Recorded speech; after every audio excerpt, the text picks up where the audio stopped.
What is up guys? In this video, share ko kung paano ko change oil ang aking Motorstar GPR 250. Kailan nga ba? Ilang litro? At anong magandang langis kaya ang magandang gamitin?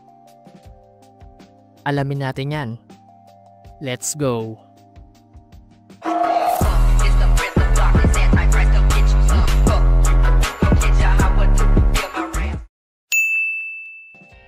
Bale, mag-change oil na ako ngayon kasi naka 2,500 kilometers na ako sa aking GPR 250.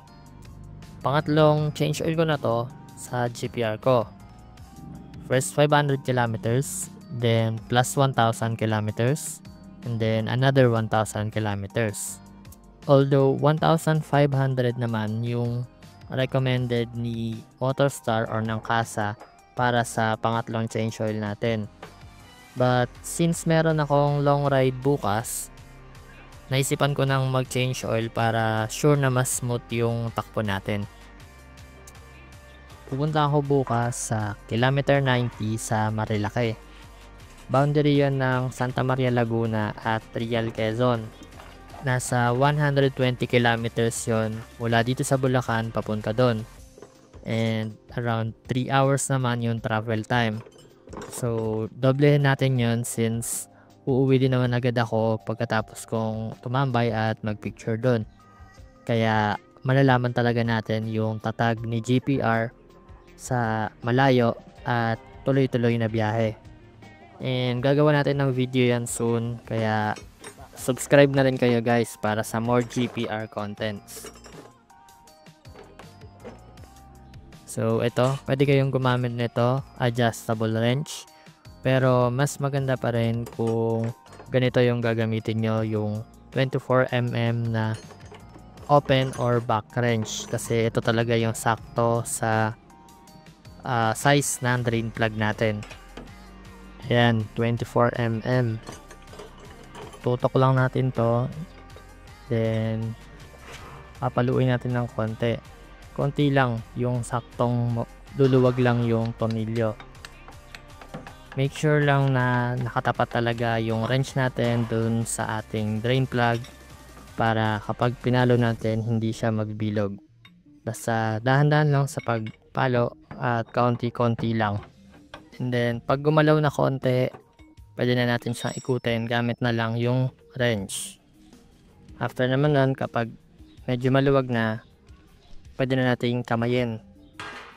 Mag-ready lang din ng pangsalo sa langis. Ayan, pihitin na natin gamit ang kamay. Medyo mahirap nga lang to, lalo kung medyo malaki yung kamay mo. Kasi ipipilit lang natin, isiksik dito yung kamay natin para wala na tayong kailangan tanggalin pa na fairings. Kasi mas matrabaho yun.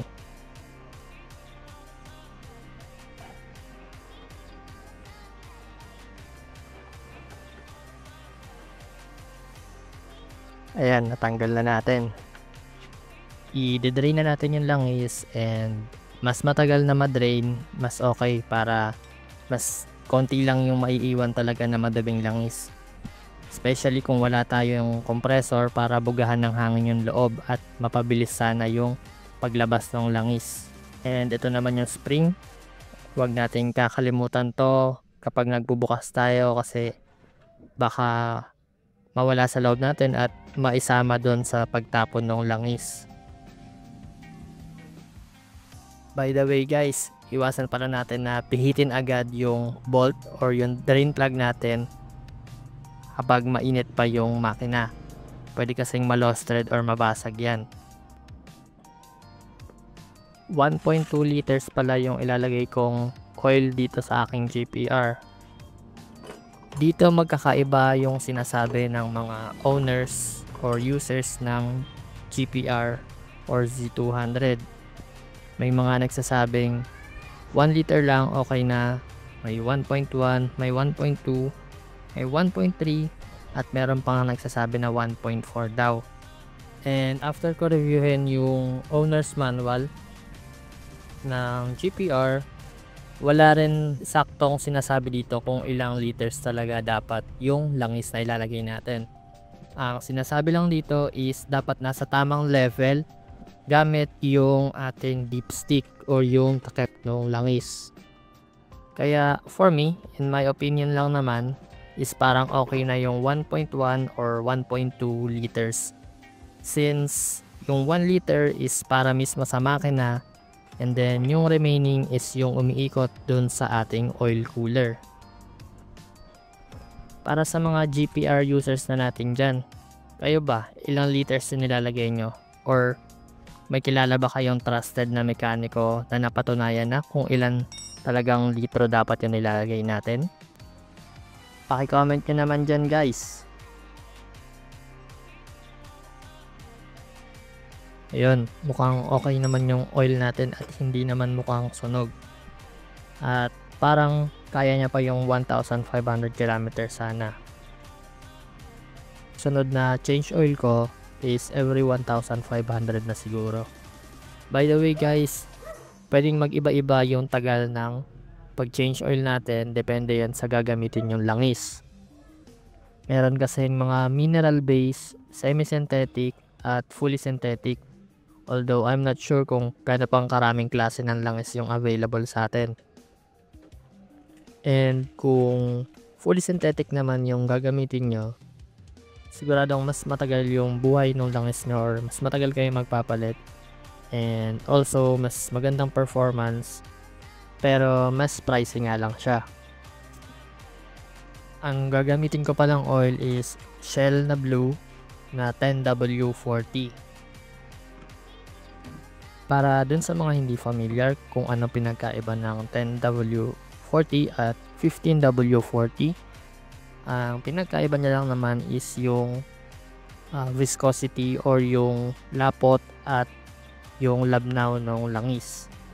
Actually, sa manual nga ni GPR is 15W40 yung recommended na gamitin sa kanya. Pero dito kasi sa atin, ang usual na available sa market is 10W40. Although meron din namang 15W40, pero sabi kasi nila mas ang gumagamit ng mga 15W40 is yung medyo pangkargahan yung motor o kaya yung medyo luma na yung motor. Yung 15W40 kasi is mas malapot or mas makapal yung langis niya. Kaya meron din mga nagsasabi na hindi siya advisable para sa mga bagong motor, lalo kung 4 break-in pa lang yung motor mo kasi baka daw mahirapan yung makina.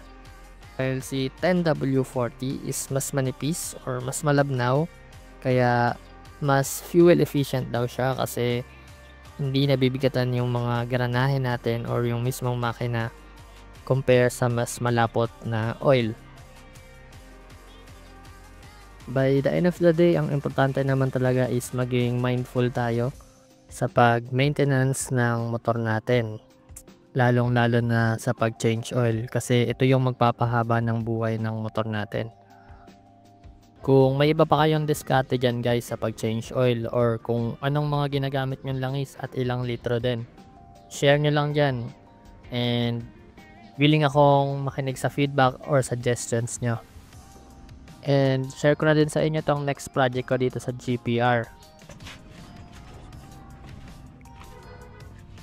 Ito siya, stock pipe to ng Ninja 400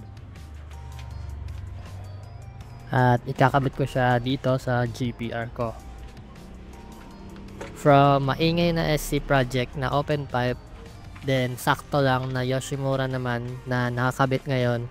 Then gusto ko din kasi na meron din akong tahimik na pipe, yung stock lang talaga tumunog.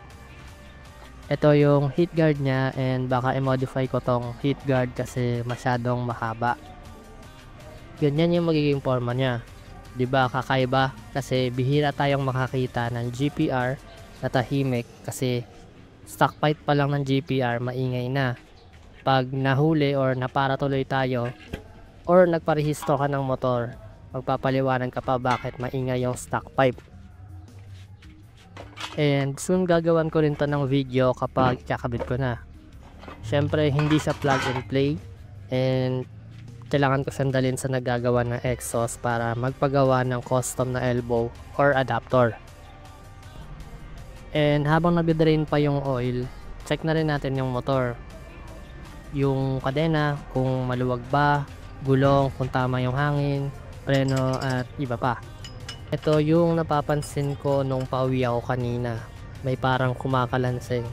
So, ito lang pala yung adjuster natin. Nagamit tayo dito ng paddock stand para naka-straight yung motor habang inaalay natin. Paddock stand is a must din talaga pag nag-ayos tayo ng GPR kasi gamit na gamit yon kapag naglilinis or meron tayong mga ina-adjust lalo sa likuran na part ng motor natin. Then practice lang sa paggamit para safe na maiangat at maiibaba yung motor kahit mag-isa lang tayo. Importante din talaga na maayos yung pagkakahigpit at pagkakalay nito kasi kapag hindi rin pantay at mabilis yung pagkapudpud ng gulong natin kasi hindi pantay yung kain. And may mga chances din na tumalon ng kadena kapag masyado ng lawlaw. Also, ganun din sa brake na kapag hindi naka-align yung wheel natin sa likod, hindi rin pantay yung kain ng brake pad natin. So, after natin i-drain yung langis, pwede na natin ibalik ang drain plug or yung bolt. And medyo mahirap din yung part na to sa umpisa, pero pag nakuha nyo na yung technique, kayang-kaya na.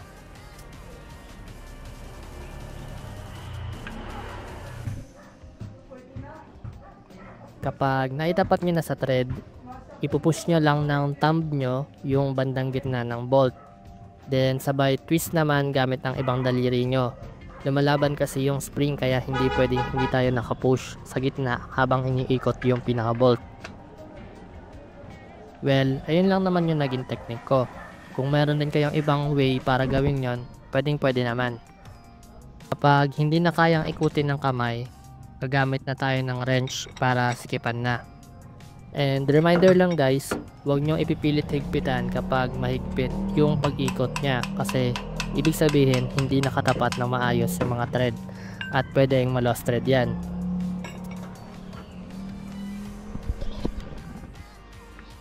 Isasali na natin to. Kung may iba pa kayong diskarte dyan guys sa pag-change oil or kung anong mga ginagamit nyong langis at ilang litro din, share nyo lang dyan. And willing akong makinig sa feedback or suggestions nyo.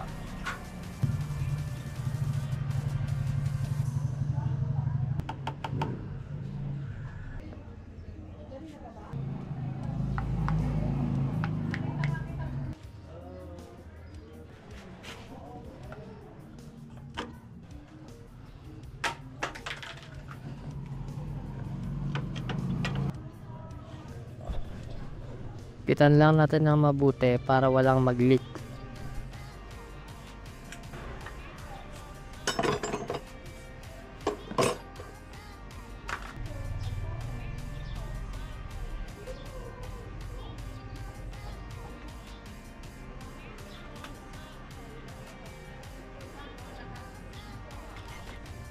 Magdilinis na rin pala ako ng kadena.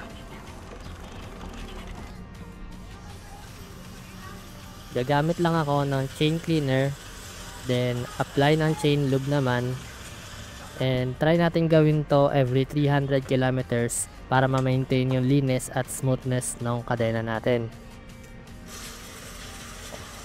Ayan, kitang kita na nalalaglag yung mga namuong grasa na sa kadena natin.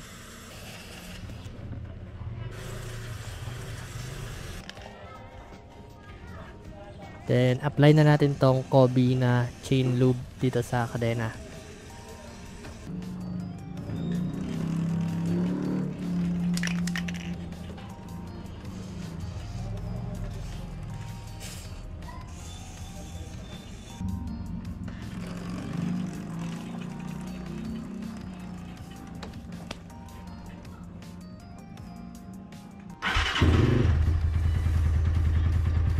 And papainitin ko pala ng 3 to 5 minutes yung makina.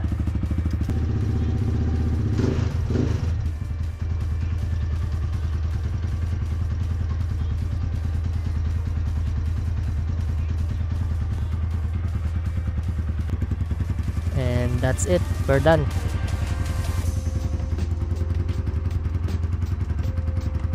Thank you guys for watching and see you sa next video. Ride safe lang and stay pogi.